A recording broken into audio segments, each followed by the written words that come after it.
मैं निवेदन करूंगा यहाँ की यज्ञशाला समिति, शिव गौशाला समिति और यहाँ की व्यवस्थाओं के सूत्रधार के रूप में महाराज श्री की सेवा में रहने वाले मोर सिंह जी से कि वो पधारें और आज के इस कार्यक्रम के संदर्भ में आप सबके सम्मान में अपनी बात रखें। बोले सत्य गुरु भगवान की जय। बोले स्वामी हीरानंद जी महाराज की जय। बोले स्वामी सेवानंद जी महाराज की।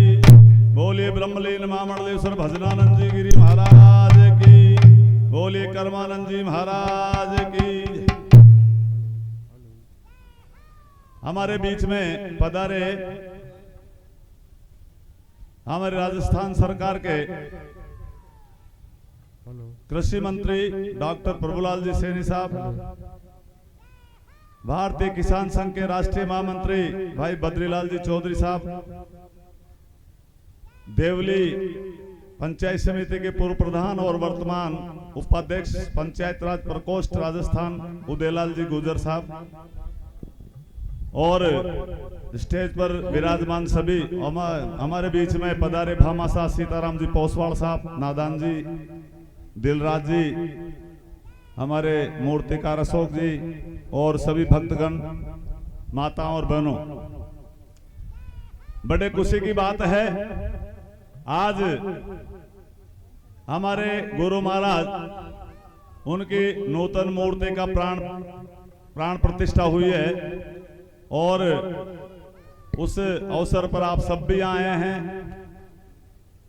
उसी उपलक्ष्य में माननीय मंत्री महोदय को मैंने निवेदन किया, वो भी समय निकाल करके आपके बीच में पहुंचे हैं। बद्री जी भाई साहब, आप भी अमूल्य समय निकालकर, इनको भी समय कम मिलता है, आपके किसानों की समस्या के लिए ही ये दिन रात लगे रहते हैं, किसानों की समस्याओं को समाधान कराने के लिए। बद्री जी भाई साहब वैसे रहने वाले अपने पास में कैरोद के ही हैं, वर्तमान में सांगानेर में निवास है इनका।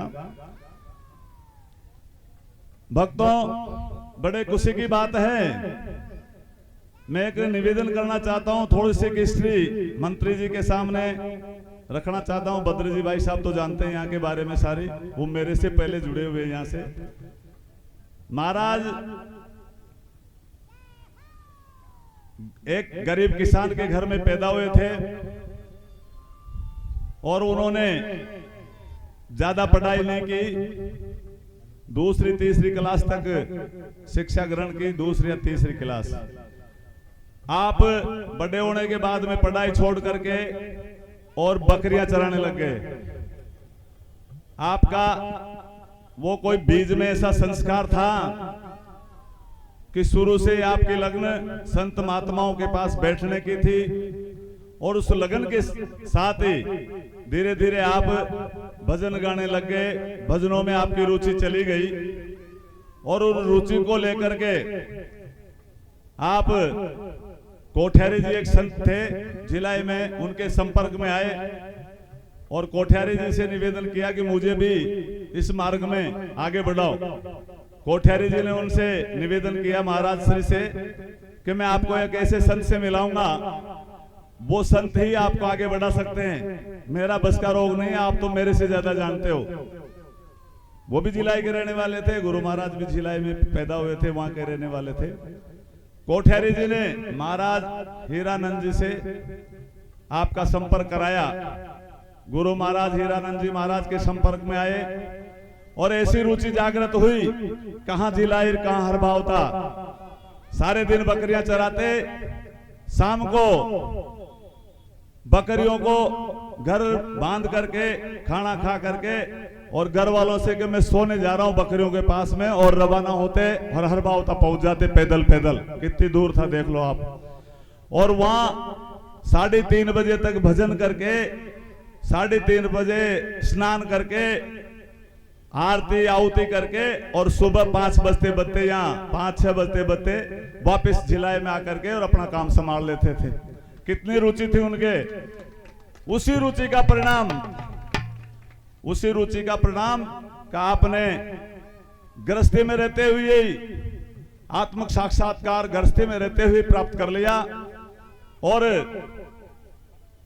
इस जनता का भला करने के लिए उन्होंने गृहस्थी का त्याग किया, संन्यास ग्रहण किया और जिस दिन संन्यास ग्रहण करके वो वहां से भिलाई से रवाना हुए, विचार उनका ऐसा था कि मैं इस मेरे इलाके से, यहाँ मेरे को जानते हैं, आप सबको पता भी है कि जहाँ अपना इलाका होता है ना, वहां पर आदमी को चाहे वो कितना ही बड़ा हो लेकिन इज्जत कम करते हैं। उनका विचार था कि मैं यहाँ से दूर निकल चलूं, दूर जाकर के कहीं जंगलों में जाकर के रहूं, तपस्या करूं और फिर इस जनता का कल्याण करूं। यहाँ किवाड़ा, रेड, नोटा, करिरिया, बारेड़ा, यहाँ के 3-4 पटेल थे बुजुर्ग। उनको पता लगा कि महाराज श्री आज वहां से गृह त्याग करके और इधर निकल रहे हैं। तीनों चारों गांव के पटेलों ने यहाँ बैठ करके, यहाँ भयानक जंगल था, एक बालाजी की मूर्ति थी, एक टूटी सी बावड़ी थी और इतना भयानक जंगल था कि रात दिन में भी यहाँ निकलने से डरता था आदमी। सारों ने मिलकर के यहाँ बालाजी के महाराज को रोकेंगे और वो जो यहाँ आए, तीनों चारों गांव के पटेलों ने मिलकर के महाराज से विनती की और उनसे कहा कि महाराज यहीं रहो। महाराज ने कहा कि यो हाथ दीचे हाथी, ये हाथी को ते ये हाथी की सेवा न कर पावला, यो शेर 2 शेर सुन नहीं मना सुधा पलो। उन्होंने हिम्मत बांधी, नोटा वाले पटेल ने, रेड वाले ने, बारेड़ा वाले ने, करिरिया वाले ने, किवाड़ा वालों ने, सबने हिम्मत बांधी, महाराज से वचन दिया महाराज को कि महाराज आप जो भी आदेश देंगे हम करेंगे, लेकिन आप यहीं रुको, हमारी इच्छा है। और वो दिन था 11 एकादशी।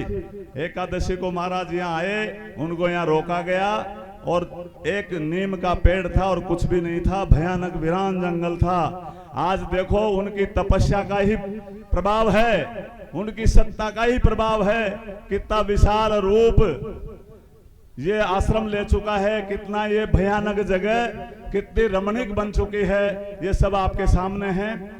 तो मैं निवेदन करना चाहता हूं कि वो जो पटेल थे उन्होंने अपनी बात निभाई।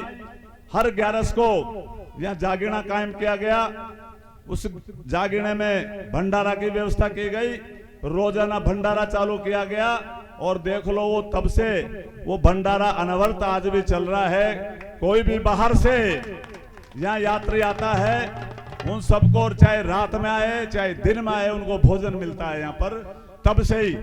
और हर 11 को यहाँ पर सत्संग का आयोजन किया जाता है, जितने भी भक्तजन आते हैं सबको भंडारे में भोजन मिलता है, रात्रि भर सत्संग होता है। उसको आगे बढ़ाते हुए महाराज ने यहाँ पर इसी कार्यक्रम को आगे बढ़ाते हुए एक सीनियर स्कूल बनवाई जो तुम्हारे बगल में ही चल रही है, संस्कृत की स्कूल है। आसपास के 10-15 गांव की बच्चियां बच्चे यहाँ पढ़ते हैं, शिक्षा का केंद्र उन्होंने खोला।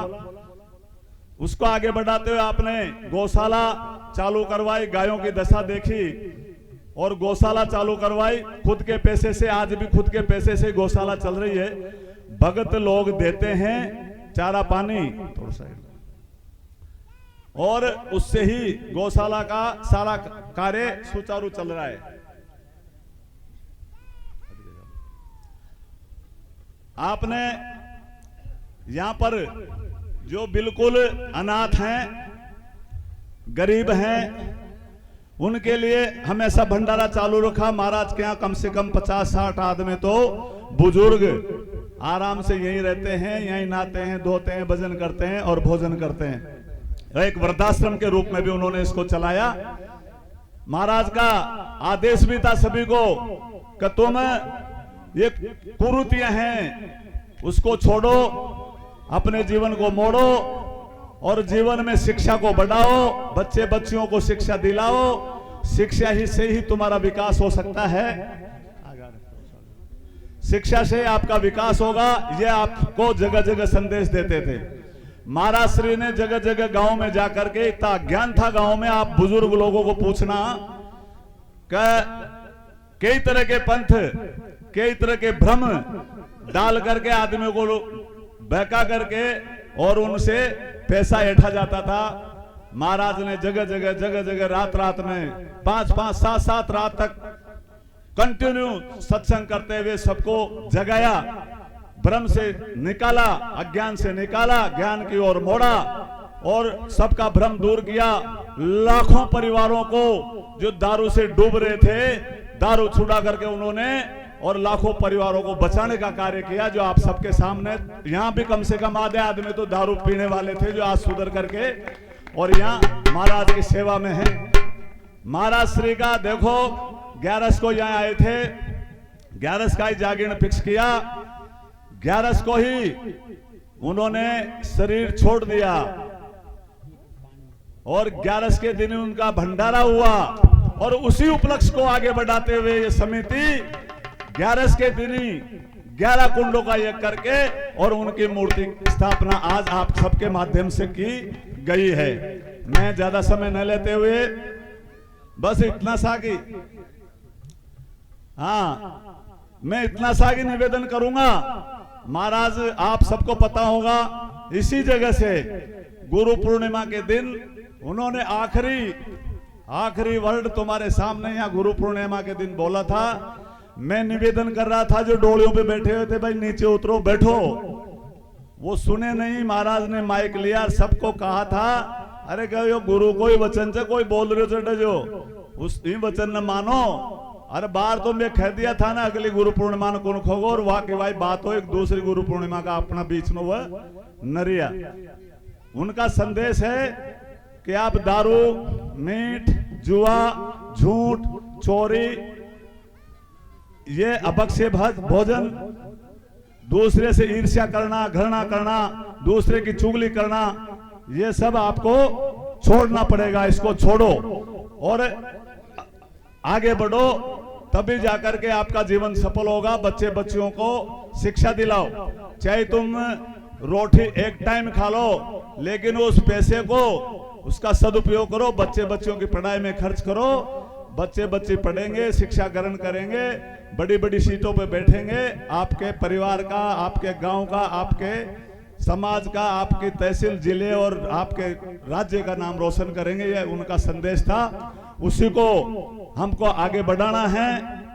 जो महाराज ने अपन को मार्ग दिखाया है, सतमार्ग, यानी अपन को जो शास्त्रों के अंदर गुरुओं द्वारा मार्ग बताया गया है उस पर चलना है, उसको छोड़ना नहीं है। गुरु महाराज, आप सब सोच रहे होंगे कि गुरु महाराज अब रहे नहीं, गुरु महाराज यही हैं, केवल उन्होंने शरीर जरूर छोड़ा है।